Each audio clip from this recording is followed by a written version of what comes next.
Hi, are you taking the Canadian Citizenship Test? This video is number 10 in this series containing all of the facts and knowledge that you need to have. I'll test you at the end of each section with questions and answers to help you prepare for the test so that you can pass first time. In this episode, we're going to cover the chapter entitled Rights and Responsibilities from the Discover Canada Study Guide. Let's start with learning the chapter and listening to the reading before we get to the sample questions from the test for this chapter. Rights and Responsibilities of Citizenship. Canadian citizens have rights and responsibilities. These come to us from our history, are secured by Canadian law, and reflect our shared traditions, identity, and values. Canadian law has several sources, including laws passed by Parliament and the provincial legislatures, English common law, the Civil Code of France, and the unwritten constitution that we have inherited from Great Britain. Together, these secure for Canadians an 800-year-old tradition of ordered liberty, which dates back to the signing of Magna Carta in 1215 in England, also known as the Great Charter of Freedoms, including freedom of conscience and religion, freedom of thought, belief, opinion, and expression, including freedom of speech and of the press, freedom of peaceful assembly, and freedom of association, habeas corpus, the right to challenge unlawful detention by the state, comes from English common law. The Constitution of Canada was amended in 1982 to entrench the Canadian Charter of Rights and Freedoms, which begins with the words, "Whereas Canada is founded upon principles that recognize the supremacy of God and the rule of law." This phrase underlines the importance of religious traditions to Canadian society and the dignity and worth of the human person. The Charter attempts to summarize fundamental freedoms while also setting out additional rights. The most important of these include mobility rights. Canadians can live and work anywhere they choose in Canada, enter and leave the country freely, and apply for a passport. Aboriginal peoples' rights. The rights guaranteed in the Charter will not adversely affect any treaty or other rights or freedoms of Aboriginal peoples. Official language rights and minority language educational rights. French and English have equal status in Parliament and throughout the government. Multiculturalism.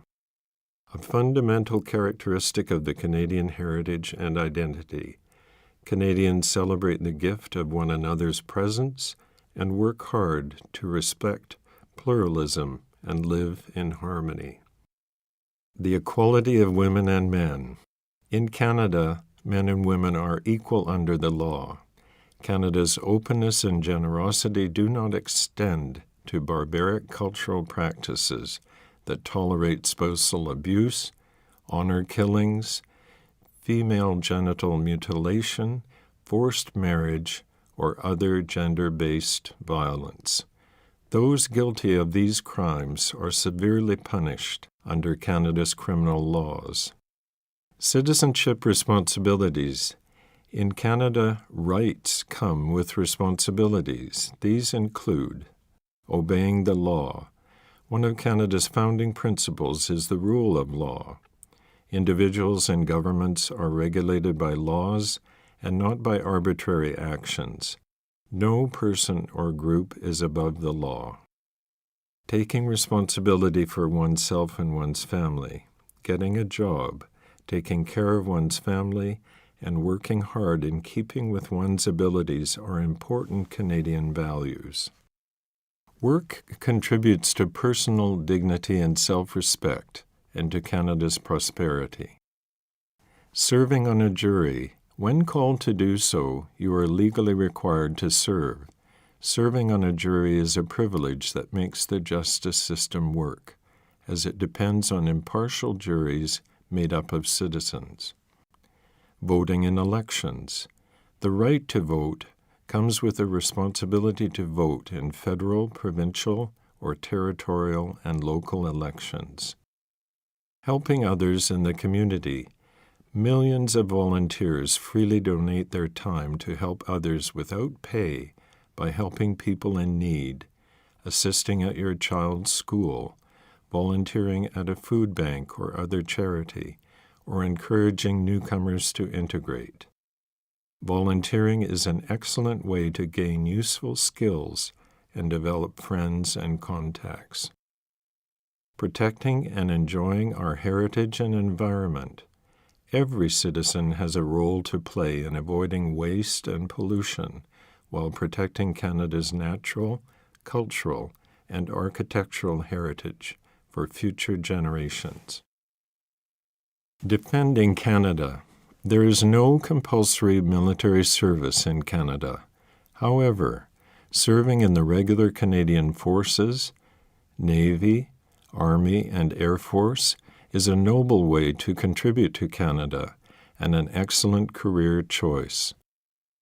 More information can be obtained online from the Canadian Forces website at www.forces.ca. You can serve in your local part-time Navy, militia, and air reserves and gain valuable experience, skills, and contacts. Young people can learn discipline, responsibility, and skills by getting involved in the cadets. More information can be obtained online from the Canadian Cadet Organization's website at www.cadets.ca. You may also serve in the Coast Guard or emergency services in your community, such as a police force or fire department. By helping to protect your community, you follow in the footsteps of Canadians before you who made sacrifices in the service of our country. Which of the following are sources of Canadian law? The unwritten Constitution of Great Britain, the French Civil Code, the English Common Law, or all of the above? The answer is all of the above. These are all sources of Canadian law. What are the ordered liberties for Canadians? Freedom of work, freedom of association, and freedom of sexuality. Freedom of work, freedom of association, and freedom of conscience. Or freedom of conscience and religion, freedom of association, freedom of thought, and freedom of peaceful assembly. The answer is freedom of conscience and religion, freedom of association, freedom of thought, and freedom of peaceful assembly.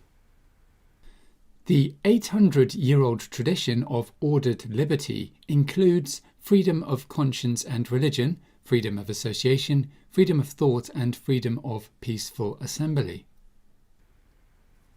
What is the principle of habeas corpus? The right to challenge unlawful detention by the state, the right to a fair trial, innocent until proven guilty.